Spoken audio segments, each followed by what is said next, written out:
Bu yigitning videosi TikTokni hayratga solmoqda. U o'zini haqiqiy vampir deb da'vo qiladi va tishlari bor. Bularning barchasi montaj deyishingiz mumkin, lekin bu yigit vampirlarga xos super kuchlarini namoyish qilmoqda. Videoni boshlashdan oldin kanalimizga obuna bo'lib qo'yishni va like bosishni esdan chiqarmang.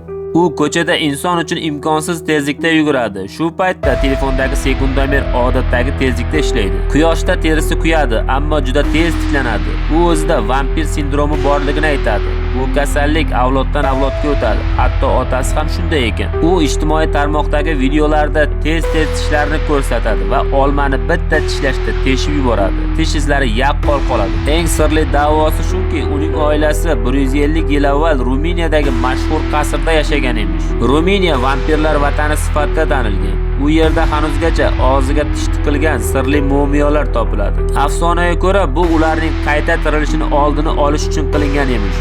Siz nima deb o'ylaysiz? Bu haqiqiy vampirlar oilasimi yoki shunchaki puxta o'ylangan yolg'onmi?